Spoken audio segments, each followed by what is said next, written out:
Hi everyone and welcome to my place. Isn't this just lovely? Look at that.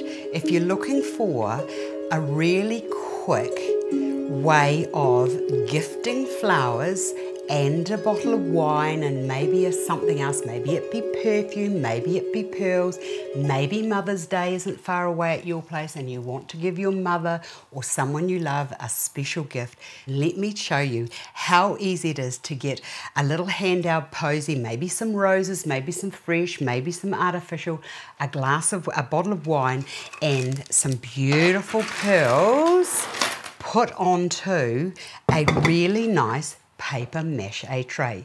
Now you're probably thinking she has got not enough time in her day, and you're possibly right, but sometimes I just think to myself, now the gift is the gift, but the wrapping and the presentation to me is equally as important.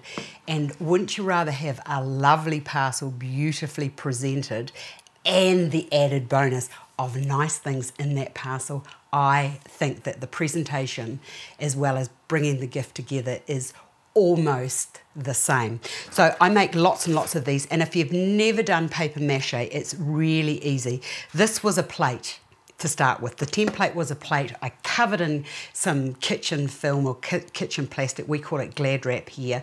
And then I cut up lots and lots and lots of scrapbooking or white newsprint paper and get some paste, and you start from the base and you just layer and layer and layer, leave it overnight to dry and then keep going. And then once you've got it done, what I do is I put it in the oven and I wipe just a little bit of tea over it so that it gives that lovely sort of almost aged effect, or I paint them and do vertigo and all the rest of it. But you know that it's properly dry when it's got that lovely hollow sound. Right, so that's my base for what I start on, but for how I start my presentation. But first of all, let me just unravel this. Right, taking those two out, either fresh or artificial little round posies. This was all I had in the cupboard because the roses have long since gone at my place. I've got this lovely egg-shaped container. You might have a nice white porcelain or something that would be equal, something to tone with your flowers. I just thought that, especially one of my friends, Kay, she loves that old vintagey look. And I know that when I give her this and she takes it all to pieces, she will possibly just do that, and that will be something that she will have sitting on her sideboard. I know her so well, so you'll know your friends and what they like as well. So anyway, the first thing, and I've got my wine here.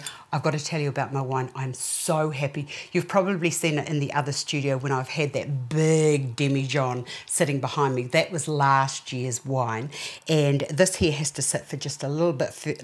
It's nearly ready, and by the time Mother's Day comes, which is in a few weeks' time, this will be perfect, and my friend will be very chuffed after hearing me talking about my wine for so long that she actually has some to start with.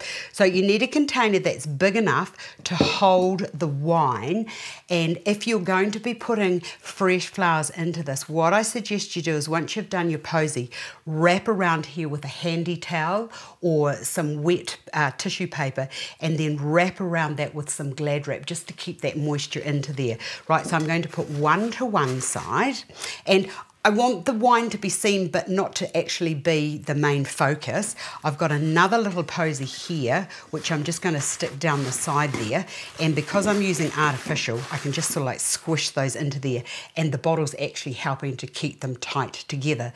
Now my friend has been loving my pearls, so I've actually made her some pearls. Look at this. I want you to know that it took me longer to do this than it did to come up with the concept, but I know she'll love it because she's looked at mine for long and hard enough, and I thought, well, all right then, I'll just get together and I'll do them. I'll show you how to make these in due course. Now, the other thing I want to do is I want to cover the neck of, I'll use this one, I want to cover as much of that as I can, so I'm just going to get those around, put that around there so that I've got that lovely little luster in there. Right, there we have the finished design, and you could just give it as it is. But let's go to wrapping and presenting, because there is an art to that, I think, to make it look lovely and professional, like you've been to the florist and she did it for you. Right, onto the platter, I'm going to put my lovely ceramic container, and I love that you've got the dullness down here of your platter, which I know she will use, or she'll give it back to me and ask me to do something with it. And also, because it isn't painted, what the other thing I do is I would put some grape leaves onto that, and I put some grapes and some cheese onto it, so you know, kills two birds with one stone. And then with the pearls, I'm just going to wrap those around the outside, and I've got this little bunch here, or this little ensemble here of pearls, so I'll put that down there so that that drops down and then connects with the pearls down there. I've also got some lovely pearls that I know that in that moment she'll want to put these on and think that she's terribly posh and very flash, and I also had just a little bit around the bottom there, so that will be quite nice.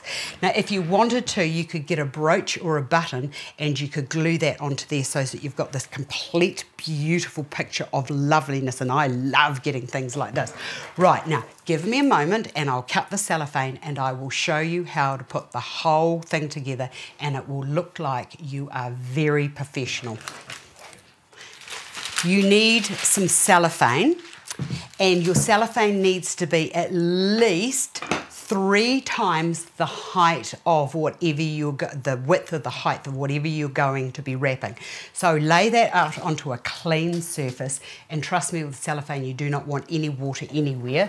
So taking that and bringing that to there, and to do a wee test, I just do that. Now there's going to be a bit too much of a waste at the top, so I'll just take that down a bit, so that I need enough so that when I bring this side together, I've got enough to squish it together.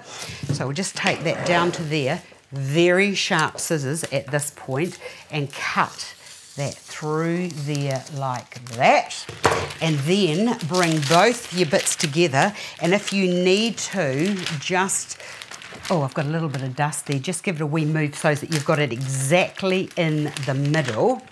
And then bringing both sides of your cellophane together, holding it in the middle, and then you just need to bring those together like so. Take that down there like that. And what I've done is I've sort of wrapped the front bit around the back and the front bit here around the back of that. Bring those together like so. And if I'd been thinking, I would have, oh, here it is. I should have used this first. You need a long piece of thin, a thinner ribbon, and then that just goes around there, and around the neck of your wine bottle, give that a good tie off. Take that around to the back, and then tie that off as well. Like that. And now if this is too, you've still got too much cellophane around there at the top, you can just go like that and cut it off, and you'll get nice, clean cut across the top. And then you need a ribbon, which I've got here. Now, but before we do that, let's just get these edges like this, and I just take those in there like that, get a staple gun and, wouldn't you just know? I've just checked this. And I'll put another bit into there like so. Bring that around to there and do the same thing again.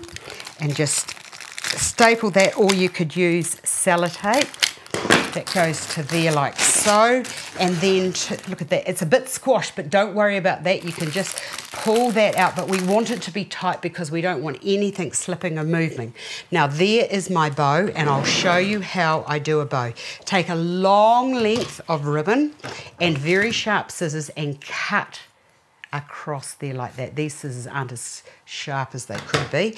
Right, take it and decide on how long you want your tail to be, and then take that to there, over like that, and then bring another piece over to there, like so, so that you've got 2 little rabbit ears, and then get another piece. Now twist that ever so slightly, like that. There's lots of people that'll show you how to do bows.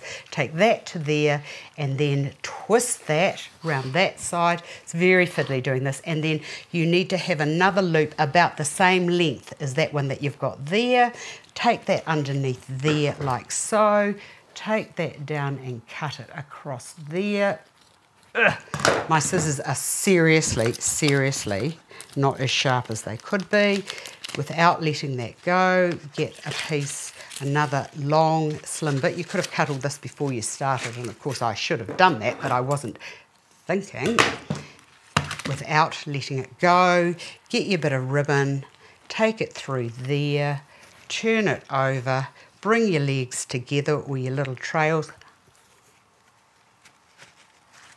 pull that tight, knot that off, and there you have a lovely bow that you can just tie around there like so. And there you have a beautifully, oh now this is where you need to be a little bit fussy, because I like these, even though my scissors aren't as good as they should be, I would rather these were cut. Oh, look at that, I can't be having that. I need to do that, and I'd cut them on at the diagonal. Oh, yes, I will have to get sharp scissors. Yeah, right, there we go. So there you have a beautifully presented, strong and sturdy, can put in the back of the car and take two-person and gift to them. I hope you've enjoyed that, and I know that my friend Kay is so going to love this. Thanks for watching, and I will see you another day.